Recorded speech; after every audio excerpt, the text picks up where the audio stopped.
supposed to be? C'est en lisant le Detroit Free Press devant son café fumant que M. Thomas, en ce doux lundi matin d'octobre 1956, découvre sans surprise que le marché automobile commence à s'effondrer. Bon, c'est triste mais bon, faut dire j'en ai rien à battre.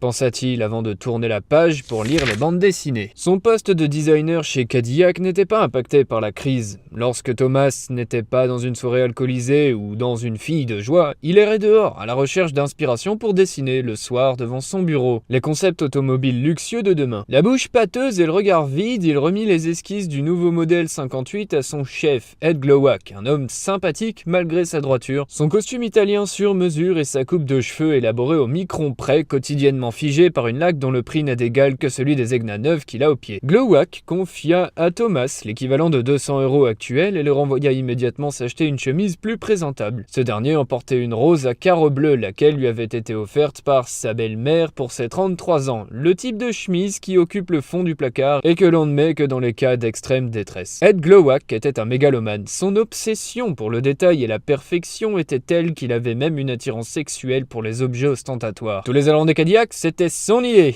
On observe que plus on avance dans le temps et plus ça monte. Ouais, cette affaire me donne un super gros indice. Il s'enferma dans son bureau avec les dessins de Thomas pour y ajouter sa touche personnelle. Oui, t'es ailerons. Oui. Puis, Glowacz confia les dessins à Harley G. Earl, saint patron de General Motors à l'époque, C'est parfait, va me chercher un café. lequel s'enferma à son tour dans son bureau pour rayer le nom de son subordonné et le remplacer par le sien. Et là, c'est parfait. Pognon. Hey, n'avez-vous jamais rêvé de rouler dans une voiture de luxe, d'en mettre plein la vue à tout le monde, de montrer votre supériorité intellectuelle et sociale à votre voisin, montrer que vous êtes un acteur et un citoyen de notre Amérique solide, forte d'après-guerre, dès aujourd'hui dans tous les points de vente Cadillac.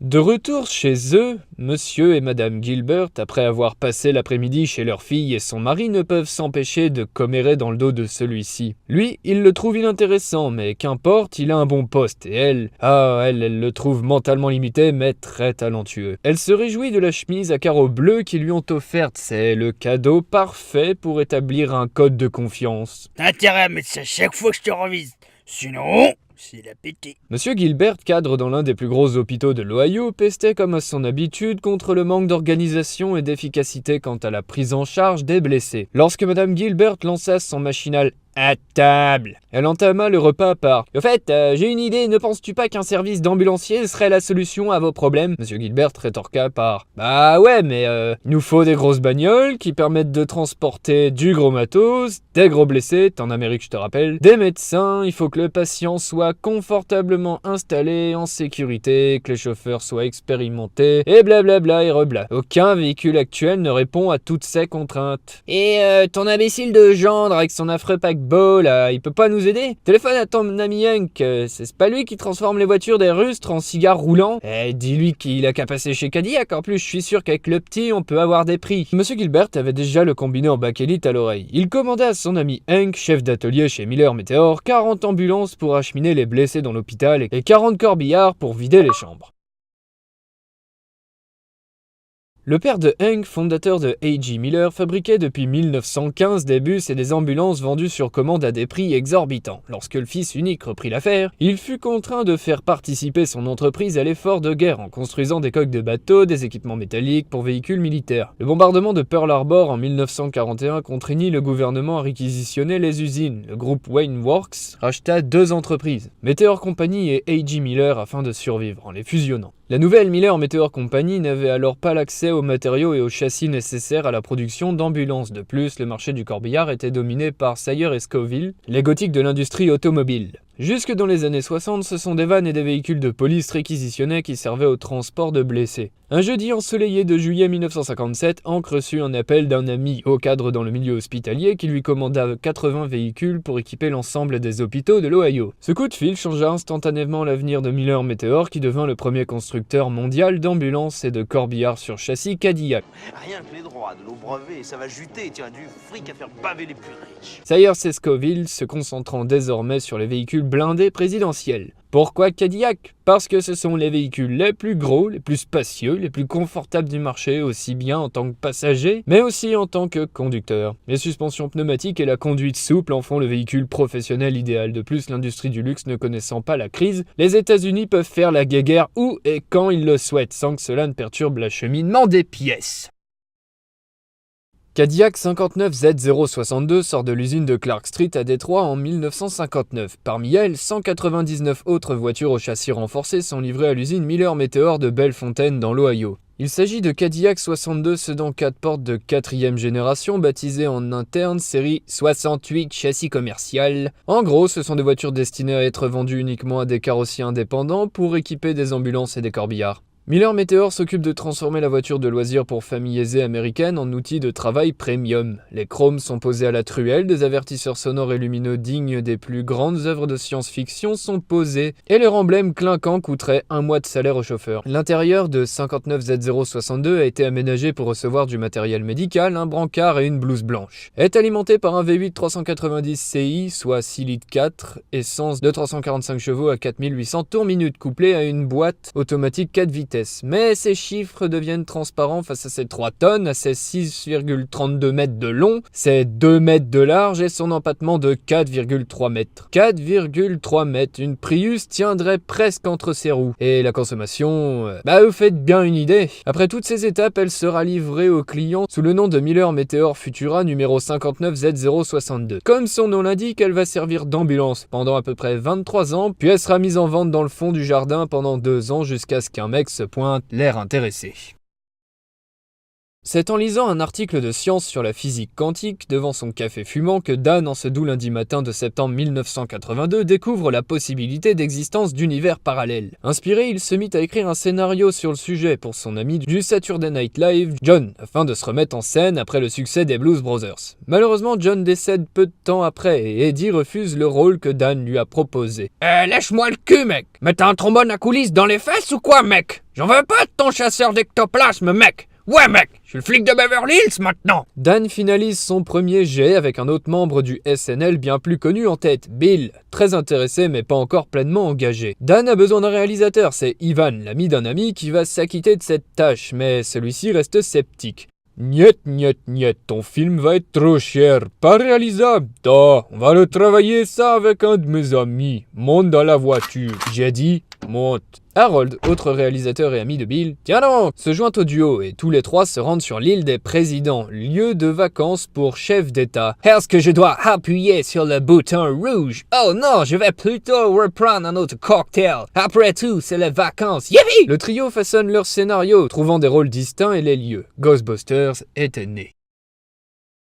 Les studios Sony basés à Los Angeles devaient charger un mec d'aller acheter le véhicule pour le tournage du film, une Cadillac Ambulance de 1975 pour $600, mais lorsque le scénario fut enfin terminé, la valeur de la voiture tripla et le studio dut se mettre à la recherche d'une autre voiture. Dan, de retour dans l'Ohio pour les fêtes, se rendait chez ses géniteurs pour leur raconter son nouveau projet de film. C'est arrêté à un feu qu'il jeta un coup d'œil sur le bas-côté et vit une vieille ambulance dorée avec un papier. 1959 Miller Meteor Futura numéro 59Z062 à vendre en l'état. Ivan reçut un coup de fil, Dan venait de trouver la voiture du film. Elle fut rapatriée au studio de Los Angeles pour y être modifiée et devait être livrée à New York pour le début du tournage 15 jours après.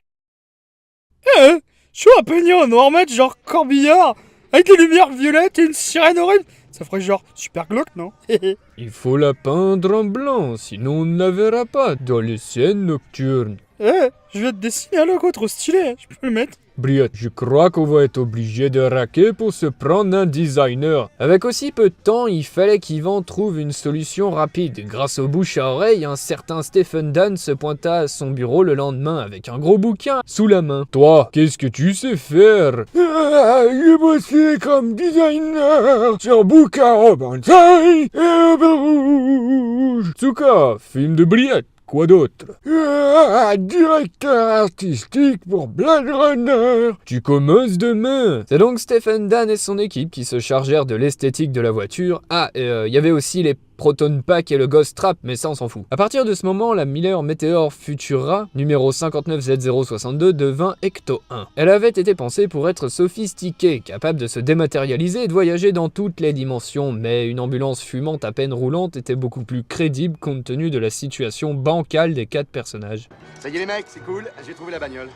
Bon, pour changer la suspension, les pare-chocs, les phares, enfin les plaquettes de frein, la boîte, l'arbre à cam et... Et c'est combien? Grosso modo 4 briques.